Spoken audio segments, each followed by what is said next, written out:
할렐루야. 오늘 수요일 하나님 말씀 보시겠습니다. 하나님 말씀은 마태복음 4장 23절에서 25절까지 봉독하겠습니다. 제가 읽겠습니다. 예수께서 온 갈릴리에 두루 다니사 저희 해당에서 가르치시며 천국 복음을 전파하시며 백성 중에 모든 병과 모든 약한 것을 고치시니 그의 소문이 온 수리아에 퍼진지라. 사람들이 모든 앓는 자 곧 각색 병과 고통에 걸린 자 귀신 들린 자 간질하는 자 중풍병자들을 데려오니 저희를 고치시더라. 갈릴리와 데가볼리와 예루살렘과 유다와 요단강 건너편에서 허다한 무리가 쫓으니라. 아멘. 자, 오늘 말씀은 예수님의 3대 사역에 대해서 말씀을 듣겠습니다. 자, 4장 23절에 보니까 예수께서 온 갈릴리에 두루 다니사 저희 해당에서 가르치시며 천국 복음을 전파하시며 백성 중에 모든 병과 모든 약한 것을 고치시니. 아멘. 자, 예수님이 두루 다니사 갈릴리 지방 곳곳을 두루 다니신 것을 지금 본문에서 말씀하고 있습니다. 욥기서 2장 2절에서 보니까 또 사단이 하나님 앞에 섰어요. 그래서 하나님께서 사단에게 물었습니다. 내가 어디서 왔느냐? 그러니까 사단이 대답을 합니다. 내가 땅에 두루 돌아다녀 여기저기 다녀왔나이다. 그러니까 우리 예수님도 지금 갈릴리 지방을 두루 다니시면서 복음을 증거하시고 병든 자를 치료하시고 했는데 이 사단도 하나님 앞에 서가지고 내가 두루 돌아다니며 여기저기 다녀왔나이다. 하나님 앞에 이렇게 이야기를 합니다. 예수님도 여기저기 두루 다니셨고 이 사단도 지금 여기저기 두루 다녔다고 말을 하고 있습니다. 여기에서 차이점을 우리가 한번 생각을 해 보겠습니다. 예수님은 가르치시고 전하시고 고치기 위해서 지금 여기저기 두루 돌아다니셨고 사단은 여기저기 돌아다니는 것이 뭐냐? 먹이 사냥을 위해서입니다. 먹이 사냥. 지금도 사단은 여기저기 두루 돌아다니고 있습니다. 그래가지고 베드로전서 5장 8절에 보니까 근신하라 깨어라 너희 대적 마귀가 우는 사자같이 두루 다니며 삼킬 자를 찾나니 또한 요한복음 10장 10절에서 보니까 도적이 오는 것은 도둑질하고 죽이고 멸망시키려는 것뿐이요 내가 온 것은 양으로 생명을 얻게 하고 더 풍성히 얻게 하려 하신 것이라. 여기에서 도적은 누구예요? 도적은 사단이요. 사단. 도적은 사단입니다. 자, 우리 예수님은 이제 우리 예수님이 우리에게 오신 것은 양으로, 우리가 양이죠. 우리가 양으로 생명을 얻게 하고 더 풍성케 하기 위해서 우리에게 오셨다고 그랬습니다.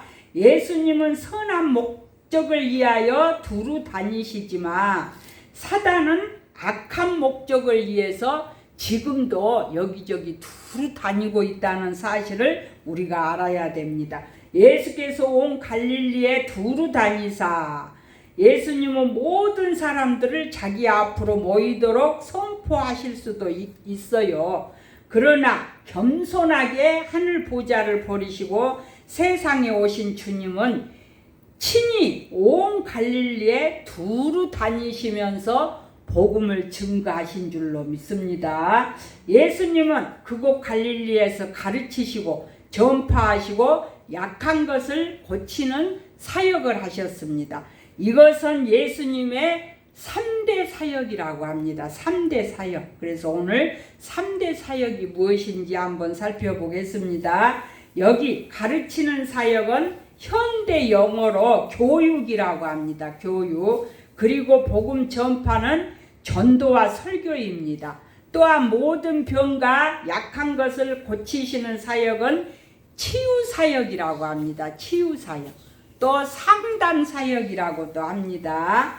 그러니까 교육은 디다케입니다. 디다케. 전도는 또 캐리그마라고 합니다. 캐리그마. 병든 세상을 치유하며 섬기는 봉사는 디아코니아라고 합니다. 자, 이제 첫 번째로 예수님의 첫 번째 사역을 한번 살펴보겠습니다. 첫 번째 사역은 가르치는 사역이었습니다. 예수님은 첫 번째 사역의 중심의 교육이었습니다. 그러기에 교회는 항상 교육적 사명이 있는 것입니다. 그래서 성도는 배움과 훈련이 있어야 합니다.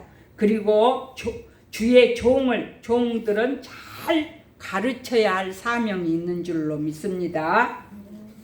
예수님의 공생의 3년의 사역을 자세히 살펴보면 가장 많은 시간과 힘을 쏟는 것은 12명의 제자를 선택하시고 그들을 교육하시고 훈련시키셨습니다.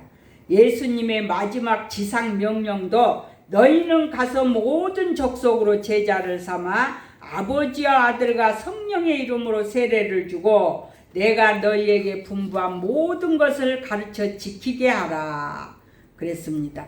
그래서 예수님은 모든 족속으로 제자를 삼고 또 가르치라고 이렇게 말씀을 하시는 것입니다. 교회는 교육이 중요합니다.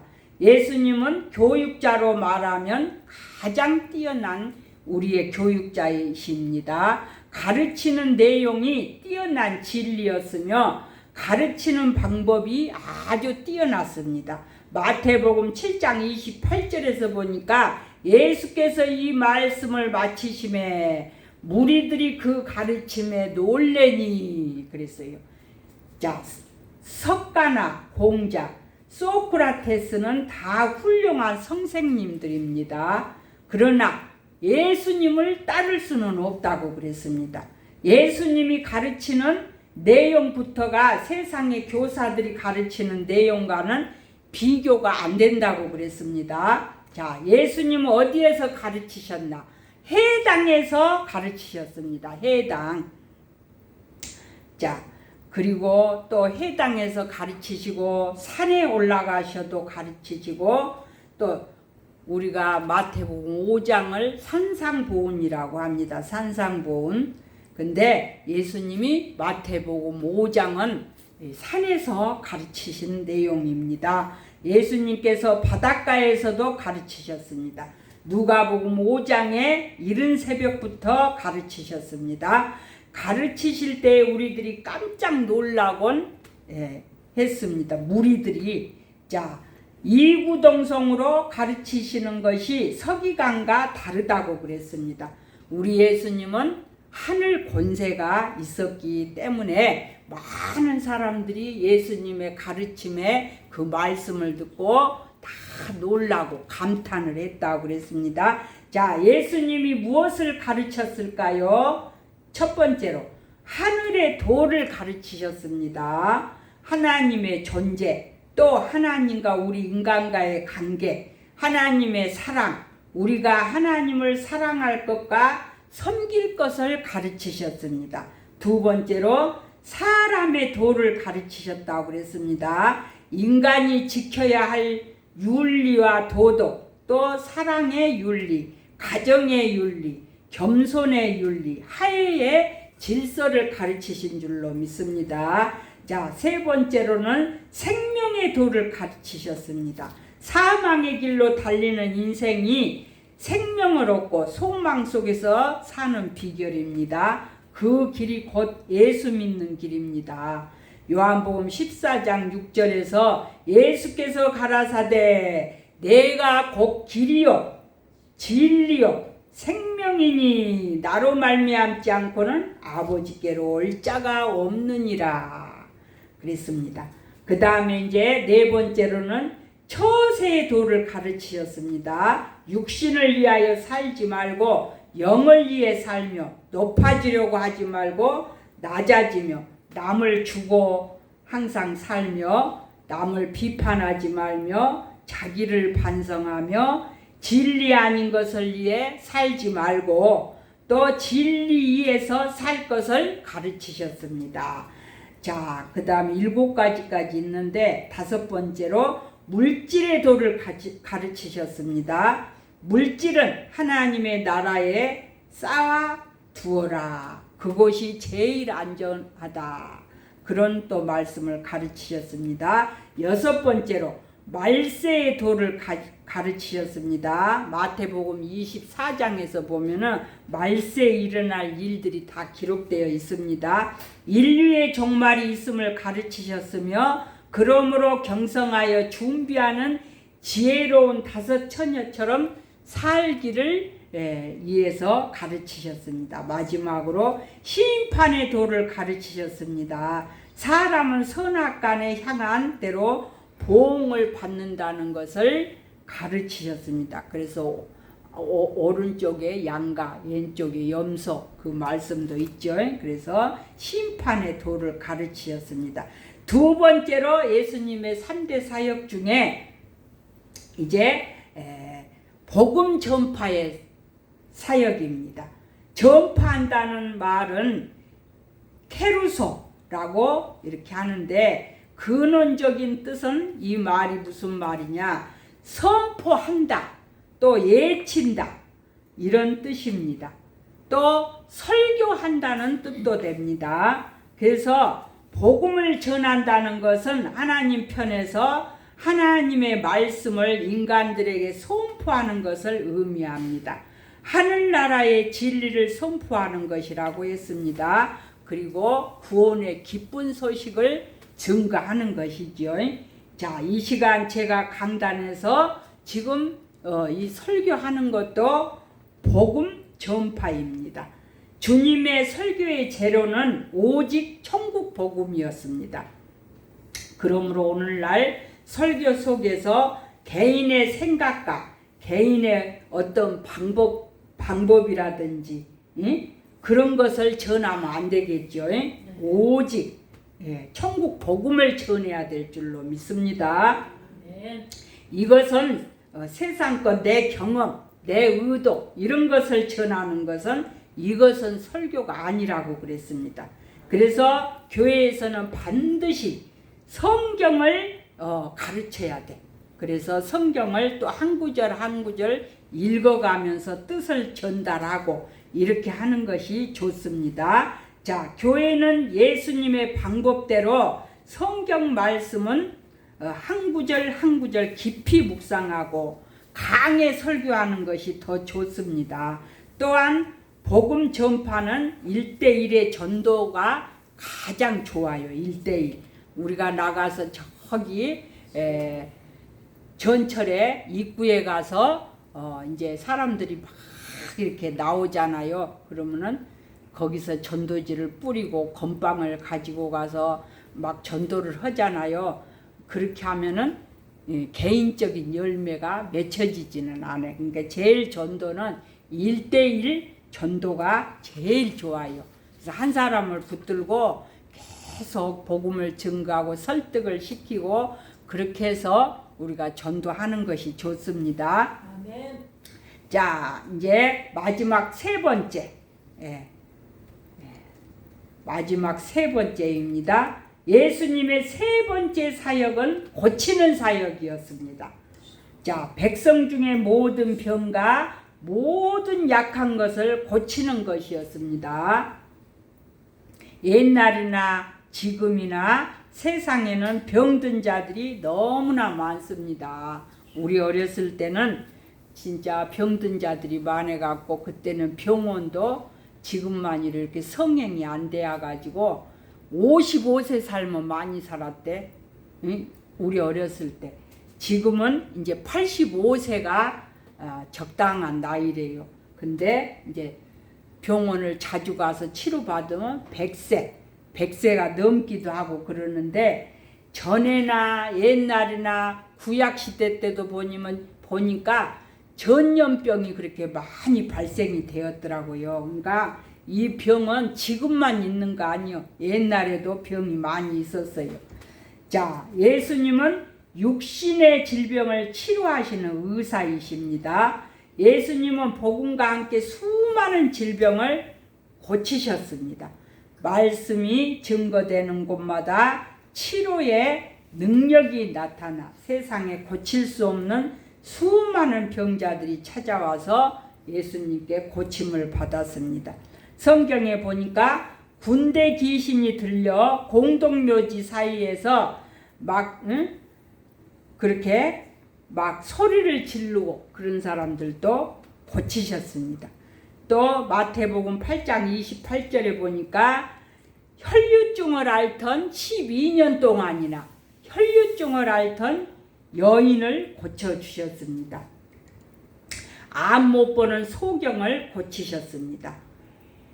마태복음 9장 20절에 보니까 또 마태복음 9장 27절에서 보니까 베데스다 연못가에 안진뱅이를 고쳐주셨습니다.